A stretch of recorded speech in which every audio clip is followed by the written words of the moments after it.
రాజకీయాలలో మనిషి పట్ల విశ్వాసం ఉండాలి. ఆ మనిషి ఇచ్చే మాట మీద నమ్మకం ఉండాలి. మా మిత్రులు సిఎల్పి నాయకులుగా ఆనాడు పీపుల్స్ మార్చ్ ప్రజల దగ్గరికి వెళ్ళాలి, ప్రజా సమస్యలు తెలుసుకోవాలి, ఆ సమస్యల్ని పరిష్కరించడానికి భవిష్యత్ ప్రణాళికలను రచించుకోవాలి అని ఈనాటి ఉప ముఖ్యమంత్రి వర్యులు ఆనాటి సిఎల్పి నాయకుడుగా ఈ పిప్రి ప్రాంతం నుంచే పీపుల్స్ మార్చ్ను ప్రారంభించి 1400 కిలోమీటర్లు ఇక్కడ మొదలైన పాదయాత్ర ఖమ్మంలో లక్షలాది మంది సమక్షంలో వారు ఆ పాదయాత్రను ముగించడం జరిగింది. ఆనాడు అధికారంలోకి రావాలన్నా ప్రజలు ఆశీర్వదిస్తారన్న విశ్వాసంతో మిత్రులు బట్టి విక్రమార్క గారు ఈ ప్రాంత అభివృద్ధి కోసం, ఈ ప్రాంత ప్రజల సమస్యల పరిష్కారం కోసం మీతో నడుస్తూ, మీతో కలుస్తూ, మీ గూడాలలో మీ తలుపు తడుతూ, మీ గుండె చప్పుడు వింటూ మీ సమస్యలను అర్థం చేసుకొని వాటిని పరిష్కరించాలన్న కృత నిశ్చయానికి వచ్చిండ్రు. మరి ఈనాడు 2 సంవత్సరాల అధికారంలో పూర్తి చేసుకున్న సందర్భంగా ఈ మధ్యకాలంలో మేము చర్చించుకున్న సందర్భంలో వారు నేను కలిసి ఆనాడు మొట్టమొదట పిసిసి అధ్యక్షుడిగా నిర్మల్లో నిరసన తెలిపిన, ఇంద్రవెల్లిలో దళిత గిరిజన దండోర కట్టిన, పీపుల్స్ మార్చ్ ద్వారా ఆదిలాబాద్ నుంచే వారు పాదయాత్ర మొదలుపెట్టిన పిసిసి అధ్యక్షుడిగా సిఎల్పి నాయకుడిగా మేము ప్రత్యేకమైన దృష్టిని ఆదిలాబాద్ మీదనే పెట్టినాం. ఎందుకంటే ఈ ప్రాంత ప్రజలు అమాయకులు, ఆత్మ గౌరవంతో బతికేవాళ్ళు. కానీ నిరంకుశంగా వ్యవహరిస్తే నిరంకుశానికి వ్యతిరేకంగా నిటారుగా నిలబడి కొట్లాడి అమరులై రాజులనే గద్దె దించిన చరిత్ర ఈ ఆదిలాబాదు గడ్డకు ఉన్నది. నిరంకుశత్వంపై నిటారుగా నిలబడి ఆనాడు కొమరం భీముడు కానీ, రామ్జీ గోండు కానీ నిజాం సర్కారులకు వ్యతిరేకంగా ఈనాడు 1000 ఊర్ల మర్రిగా ఈ ప్రాంతంలో ప్రసిద్ధి పొందిన రామ్జీ గోండు త్యాగం, జల్ జమీన్ జంగల్ నినాదం ప్రపంచానికే వినిపించేంత గొప్పగా ఉద్యమాన్ని నడిపిన కొమరం భీముడు మీ బిడ్డ, మన గొప్ప స్ఫూర్తి ప్రదాత ఈ ఆదిలాబాదు బిడ్డ. ఈ అటవీ ప్రాంతంలో అపారమైన ఖనిజ సంపద, శ్రమ చేయగలిగిన ప్రజలు, కానీ ప్రభుత్వాల నిర్లక్ష్యం, ప్రభుత్వాల ప్రణాళిక లేకపోవడంతో ఈ ప్రాంతం వెనుకబడి అలాగే ఉన్నది. ఈ ఆదిలాబాదు ప్రాంతం దాదాపుగా 60% అటవీ ప్రాంతం. అపారమైన ఖనిజ సంపద ఉన్నది, అపారమైన జలవనరులు ఉన్నాయి, అపారమైన ప్రాచీన సంస్కృతి ప్రాంతంలో ఉన్నది.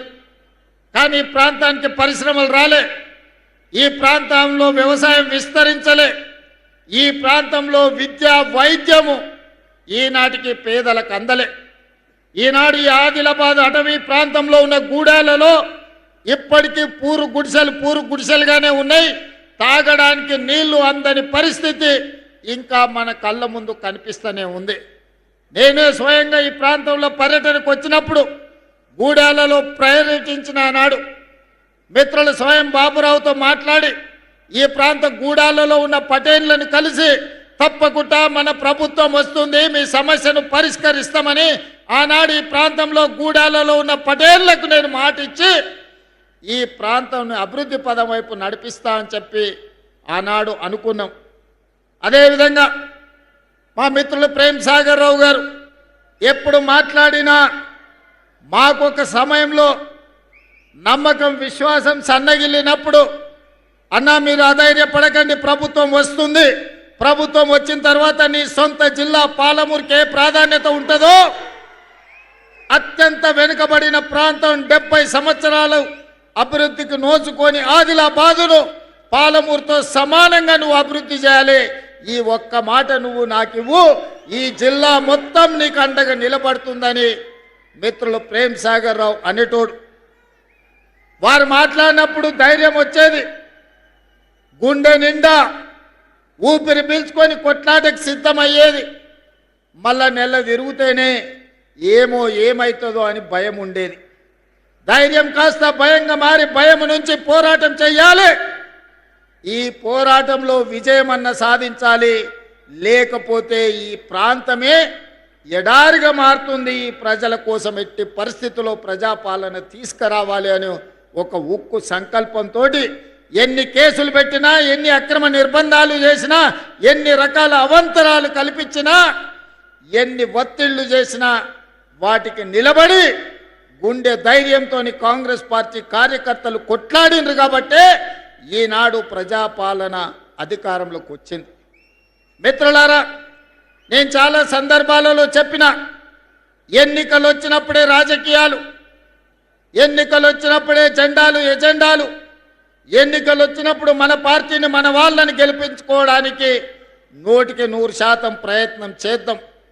ఎన్నికలు ముగిసిన మరుక్షణం ఈ వేదిక మీద ఉన్న ఎవరైనా, అనిల్ జాదవ్ కావచ్చు, పాయల శంకర్ కావచ్చు, గోడెం నగేష్ గారు కావచ్చు, ఎవరైనా కావచ్చు, వాళ్ళు మా రాజకీయ ప్రత్యర్థులే కానీ మాకు శాశ్వతమైన శత్రువులు కాదు. ఈనాడు మేము వాళ్ళని శత్రువులుగా భావించడం లేదు. భిన్నమైన ఆలోచనలు ఉండొచ్చు, అభివృద్ధి విధానంలో వాళ్లకు మాకు భిన్నాభిప్రాయాలు ఉండొచ్చు, అవి భేదాభిప్రాయాలు కావు. అందుకే ఈనాడు ఈ అభివృద్ధి ప్రణాళికలో పార్టీలకు అతీతంగా ప్రభుత్వ కార్యక్రమంగా మిత్రులందరినీ పిలిచి వాళ్ళతోని మాట్లాడిపించి మీ ప్రాంత సమస్యల్ని వారు మా దృష్టికి తీసుకొస్తే ఆ సమస్యల్ని పరిష్కరించాలన్న కృత నిశ్చయంతో ఈనాడు అనిల్ జాదవ్ కావచ్చు, లేకపోతే గోడెం నగేష్ కావచ్చు, అందరిని కూడా మాట్లాడిపించినాం. నేను ఎందుకు ఈ వేదిక మీద నుంచి మాట చెప్తున్నా అంటే, 4 కోట్ల తెలంగాణ ప్రజలు ఆలోచన చెయ్యాలి. తెలంగాణ రాష్ట్రం వచ్చిన 10 సంవత్సరాలలో ఈ సంస్కృతి ఎన్నడైనా ఉన్నదా? ఈ సాంప్రదాయం ఎన్నడైనా కొనసాగించిందా? ఆనాడు ముఖ్యమంత్రులు మంత్రులు వస్తున్నారంటే ప్రతిపక్షాలకు సంబంధించిన ఎమ్మెల్యేలను కార్యకర్తలను పోలీస్ స్టేషన్లో నిర్బంధించి బందర్ దొడ్లో కొట్టినట్టు పోలీస్ స్టేషన్లో కొట్టేటోళ్ళు. ఇవాళ పరిస్థితి లేదు. ఇది ప్రజాస్వామిక పరిపాలన, ఇది ప్రజాపాలన. ప్రజాపాలనలో ప్రతిపక్షాలకు సహేతుకమైన సమస్యల్ని లేవనెత్తడానికి అవకాశం ఇవ్వాలి. శాసనసభలో, శాసన మండలిలో ప్రశ్నలు లేవనెత్తడానికి, ప్రభుత్వం నుంచి పనులను సాధించుకోవడానికి అవకాశం ఇవ్వాలని చట్ట సభల్లోనే కాదు బహిరంగ వేదికల్లో కూడా మా ప్రతిపక్షాలైన ఎమ్మెల్యేలను, ఎంపీలను మాట్లాడిపిస్తున్నాం. ఈ సాంప్రదాయాన్ని తెలంగాణలో కొనసాగించాలి. తెలంగాణ అంటే రాజకీయ విలువలకు వేదిక, తెలంగాణ అంటే ఒకరినొకరి గౌరవించుకునే ప్రాంతమని ఈ దేశానికే ఆదర్శంగా నిలబడాలని ఈనాడు ఒక మంచి సాంప్రదాయానికి ప్రయత్నం చేస్తున్నాం. మా మిత్రులు కలిసి వచ్చినందుకు వారికి మనస్ఫూర్తిగా నేను ధన్యవాదాలు తెలియజేస్తున్నాను.